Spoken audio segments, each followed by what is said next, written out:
और सर आप तो मसाले की बात कर रहे हैं, वो इंडियन मीडिया का तो मिक्स अचार मिल गया सर। ये तो मिक्स अचार है। तो सर ये कौन सी लाडली है? हमें तो ये समझ नहीं आती, ये इतनी लाडली क्यों है सर? अच्छा सर, एक और सवाल है जो लोगों को बड़ा चुभता है, हमें भी थोड़ा सा चुभता है। लॉ के मुताबिक, और ऐसा होना चाहिए, ये कोई गलत नहीं है कि मिसाल के तौर पे कोई इलीगल वहां चला चला जाता है इंडिया में या पाकिस्तान आ जाता है, तो अपने मुताबिक उसकी जांच की जाती है, एजेंसीज जांच करती हैं, इदारे जांच करते हैं, ऐसा होना चाहिए। हम इस चीज के खिलाफ नहीं है या हम बात नहीं करते, लेकिन जब ये सवाल उठाया जाता है कि सीमा हैदर जो है वो भी इनलीगल तौर पे गई है और पूरी दुनिया के सामने आ गई है, तो इसके ऊपर ज्यादा एक्शन क्यों नहीं लिया गया या इसको लाडली बना के क्यों रखा? तो हमें इसका जवाब मिलता है कि इसके साथ तो 4 बच्चे हैं, बच्चों की वजह से इसको रिलीफ दिया गया। तो मेरा ये सवाल है सर कि जो मछेरे पकड़े जाते हैं, जो दूसरे और लोग पकड़े जाते हैं, क्या उनके बच्चे कहीं मौजूद नहीं होते, चाहे उनके साथ नहीं होते, लेकिन उनके ऊपर इतनी सख्ती की जाती है? मतलब सख्ती का मतलब कि उनके बहुत से, बल्कि पिछले दिनों आपने देखा होगा एक हिंदुस्तानी हमारी बहन है, उन्होंने सिर्फ अपना नाम चेंज किया, पाकिस्तान में उन्होंने शादी की हुई थी, वो मैंने और सरिता दीदी ने भी रिपोर्ट की थी। तो उसको सुबह 9 से बैठा के रात 9 बजे तक थाने में बैठाया हुआ है उसके एक नाम चेंज करने पे। मतलब इतनी इन्वेस्टिगेशन। तो सर ये कौन सी लाडली है? हमें तो ये समझ नहीं आती, ये इतनी लाडली क्यों है सर? इसके ऊपर भी तो वही काम करे ना जो दूसरे लोग रोजगार कमाने के लिए बॉर्डर क्रॉस कर देते हैं। हमारा ये क्वेश्चन है इसके ये ऊपर। झूठ की लाडली है सर, ये जो है झूठ की लाडली है, क्योंकि गुलाम हैदर तो भारत में लेट आया है। अभी 5 महीने से उसने कार्रवाई शुरू की है। ये 1 साल तक झूठ बोलती रही। 1 साल तक मीडिया में इसने अपने आप को विक्टिम कार्ड खेल के विक्टिम दिखाया। गुलाम मारता था, गुलाम पीटता था, गुलाम गुलाम ये करता था, खाने को नहीं देता था। अरे वो 5 साल से, तो 5-4 साल से तो वो कैसे मारता था आपको? ऐसे ऐसे वीडियो वायरल हो रहे हैं आपके, जो आप नाच रही है, गा रही है। कौन मारता होगा आपको? आप मौज ले रही थी। दूसरी बात, इसने यहाँ पर एक देखो, जब इंसान एक तरफा किसी की बात सुनता है ना और दूसरे पक्ष को नहीं सुना जाता, तो ऐसा ही होता है। इसने भारत में आकर के पूरी दुनिया के सामने मीडिया के माध्यम से अपने आप को विक्टिम कार्ड खेला, अपने आप को विक्टिम दिखाया, पाकिस्तान की बुराई की, अपने देश की बुराई की, और अपने पति की बुराई की, अपने खानदान की बुराई की। तो लोगों ने समझ लिया कि ये जो कुछ कह रही है ये सब कह रही है, क्योंकि दूसरे पक्ष को बोलने वाला कोई था नहीं, सच्चाई बोलने वाला कोई था नहीं। तो आप तो दुनिया के दिल और दिमाग के अंदर, हिंदुस्तान के लोगों के अंदर इसकी सहानुभूति पैदा हो गई, इससे प्यार पैदा हो गया। हमारे भारत की सरकार और जो पुलिस डिपार्टमेंट है और जो दूसरी एजेंसीज है, उन्होंने समझा कि शायद इसके साथ ऐसा ही हुआ है, तो वहां पर ये उनको गुमराह करने में कामयाब होगी, झूठ बोल बोल के।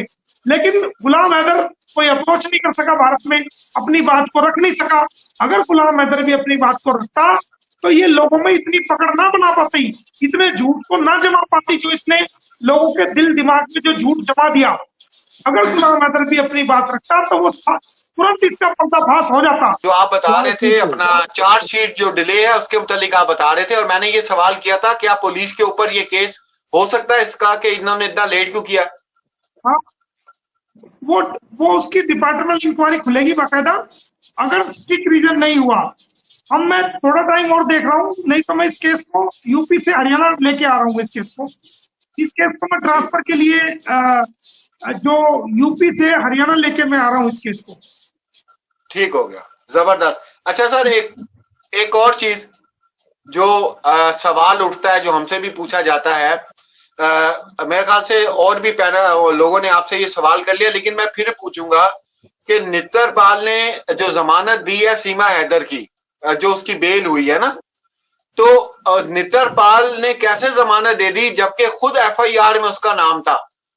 तो ये बेल कैसे उन्होंने ग्रांट कर ली है, ये क्वेश्चन है सर। नेत्रपाल ने जमानत नहीं दी है। अच्छा। जमानती तो दूसरे हैं, लेकिन जो बेल एप्लीकेशन जो लगी है उसके साथ जो एफिडेविट लगा है वो नेत्रपाल का लगा है, वो नहीं लगा सकता। बेल के साथ जो सपोर्टिंग एफिडेविट होता है, जब किसी एक केस में दो मुलजिम होते हैं और एक जेल पे बाहर आ जाता है तो वो दूसरे का सपोर्टिंग एफिडेविट नहीं दे सकता। सपोर्टिंग एफिडेविट फैमिली मेंबर या कोई दूर दराज के रिश्तेदार या कोई फ्रेंड सर्कल देगा, और वो आदमी नहीं दे सकता जो खुद उस केस में मुलजिम है। तो वो उसके अंदर लिखता है कि मैं इसको जानता हूँ और मैं इसका एफिडेविट दे रहा हूँ, मैं इतना लिखा है, गलत है। वो बेल एप्लीकेशन वो रिजेक्ट होगी, हमारा ऐसी उम्मीद है, और बहुत सारे ग्राउंड हमने रखे हैं। जल्दी हम उसकी उम्मीद करते हैं कि जैसे ही हैदर भारत में आने वाला होगा तो उससे पहले हम इसको जो है इसकी बेल कैंसिलेशन करा करके इसको जेल में पहुंचा देंगे और हैदर की मुलाकात इससे जेल में ही कराएंगे, ऐसा मेरा मानना है इंशाल्लाह। और दूसरा मैं अपने देखने वालों को बता दूं, क्योंकि ये चीज हम तो समझते हैं, देखने वालों को नहीं पता। वो अक्सर सवाल करते हैं कि बच्चे गुलाम हैदर के हवाले किए जाएंगे, तो बिल्कुल किए जाएंगे, क्योंकि कुछ जजमेंट्स हैं, बहुत सी चीजें हैं जो इंडियन लॉ कहता है। एक तो माँ का अगर कैरेक्टर वाइज ठीक नहीं है तब भी कस्टडी जो है वालिद को दी जाती है। अगर माँ किसी क्रिमिनल एक्ट में है, मुलविस है, तब भी कस्टडी वालिद को दी जाती है। और सुप्रीम कोर्ट की एक जजमेंट है 6 मई की सर 2019 की, उसमें भी कुछ इसी तरह का केस था, तो कस्टडी जो है वो वालिद को दी गई थी। ठीक है, वो भी हमारे पास, वो भी केस हमने, वो भी जजमेंट थोड़ी सी देखी है। तो मैंने कहा ये मैं लोगों को बता दूं सर, आपसे हमें आपसे कोई सवाल नहीं पूछना।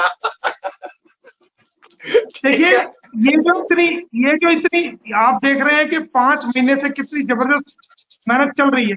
ये जो इतनी मेहनत चल रही है वो ऐसे कोई चल रही है, वो बच्चों के लिए तो चल रही है। ये मोमिन मलिक का वादा है, मोमिन मलिक बच्चे देगा, मोमिन मलिक बच्चे देगा इधर को। लेकिन गुलाम हैदर को भी मेरी इंस्ट्रक्शन को उसकी एक शर्त है, बिल्कुल, कि गुलाम हैदर के बच्चों को दिलवाना मोमिन मलिक का वादा है पूरी दुनिया से, वो दिलवा के रहेगा।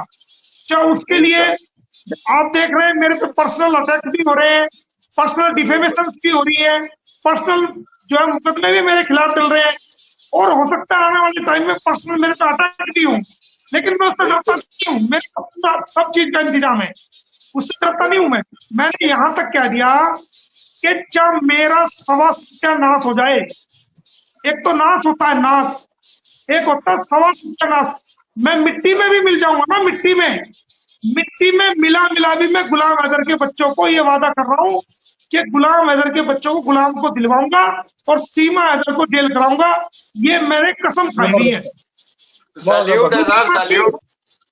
दुनिया की कोई ताकत उसको जेल जाने से नहीं बचा सकती, और दुनिया की कोई ताकत उसके बच्चों को उसको गुलाम को दिलवाने से नहीं बचा सकती। मेरी हस्ती में चाहिए, मुझे परवाह नहीं। मैंने जो पीड़ा उठा लिया, मैं जिद्दी हूँ, मैं बचपन से ही ऐसा हूँ। जो चीज की जिद मैंने लगा ली, और मेरी जिद जायज जिद है, नाजायज जिद नहीं है। मेरी जिद इंसानियत की जिद है, इंसानियत की जिद नहीं है। मेरी लड़ाई इंसानियत की लड़ाई है, मेरी लड़ाई हक की लड़ाई है। अगर मैं मिट्टी में भी मिल गया ना, मिट्टी में भी मिल गया, अगर मैं भिखारी बन गया ना, सारी दुनिया का मेरा जो पैसा, धन दौलत, जमीन सब कुछ भी खत्म हो गया, मैं ये कह रहा हूँ, अगर मेरे हाथ में कटोरा भी आ गया ना, मैं जब भी जो है गुलाम हैदर के बच्चों को गुलाम को दिलवाऊंगा। ये मोमिन मलिक का सारी दुनिया को आपके प्लेटफॉर्म से वादा है, ये जिद है मेरी, ये मोमिन मलिक की जिद है। क्लियर है, उस झूठ का पर्दाफाश किया कि ये इसका वकील नहीं है जो वकील कह रहा है, वकील कोई और है, इसका हेमंत परासर है। तो वो लोगों को पता नहीं था, रोज मीडिया में बोलता था, इस बात का पता चला। और जो इसके झूठ थे, ये कह रही है मैं प्यार के लिए आई हूँ यहाँ पर, प्यार के लिए आई हूँ यहाँ पर। तो हमने जो इसका फ्रेंड था उसके वीडियो, उसके फोटो और वीडियो दुनिया को दिखाए कि अगर ये प्यार था तो ये क्या नफरत थी, ये क्या था। बिल्कुल उससे ही एक्सपोज हुई। एक एक झूठ को हमने पकड़ा, हम नेपाल गए, नेपाल में सारी जो झूठ इसने बोली, मेरी फला जगह शादी हुई, सारे झूठ को दुनिया के सामने बेनकाब किया। अब जो पब्लिक सपोर्ट इसको था वो खत्म हो गया। लोगों ने समझ लिया ये एक नंबर की झूठी है, एक नंबर की मक्कार है, झूठ बोलती है। तो वो लोगों ने समझा, अब इसका पब्लिक सपोर्ट खत्म हो गया। अब फिर हमारे आने के बाद गुलाम हैदर की बात को भी हमने लोगों के सामने रखा, तो लोगों की समझ में आया। तो अब जाकर के आज की टाइम में गुलाम हैदर को लोग पसंद करते हैं, इसको सिर्फ तमाशे के रूप में देखते हैं, इसको कोई पसंद नहीं करता। सबको पता है एक नंबर की चुट्टी है, एक नंबर की फरेबी है, एक नंबर का झूठ बोलती है। और सर आप ये देखें कि इस केस में जो सबसे ज्यादा नेगेटिव रोल रहा है वो इंडियन मीडिया का रहा है, सबसे नेगेटिव रोल, क्योंकि इसको इतनी वो ऊपर चढ़ाने वाले ना इंडियन मीडिया है और कोई भी नहीं है। अच्छा, एक मेरा क्वेश्चन है सर। नहीं, मैं इसका जवाब दे देता हूं आपको। जो हमारा इंडियन मीडिया है, देखो इंडियन मीडिया को क्या चाहिए, इंडियन मीडिया क्या दुनिया का कहीं का भी मीडिया हो, उनको क्या चाहिए, उनको तो तेज मिर्च वाला मसाला, तेज नमक वाला मसाला, तेज नींबू वाला मसाला चाहिए। वो मिल गया, उनको टीआरपी मिली, उनके चैनल चले। उनकी भी मजबूरी है ना भाई, क्या करें, क्योंकि तनख्वाहें देनी है लोगों की, मोटी मोटी तनख्वाहें देनी है एंकरों की, बड़े बड़े जो उनकी गाड़ियां चलती है, जो उनके वो लगे रहते हैं टीवी को कैच करने वाले सेटअप लगे होते हैं, उनके बहुत सारे खर्चे होते हैं।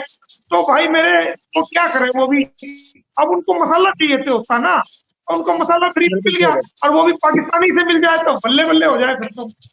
और सर आप तो मसाले की बात कर रहे हैं, वो इंडियन मीडिया का तो मिक्स अचार मिल गया सर, ये तो मिक्स अचार है।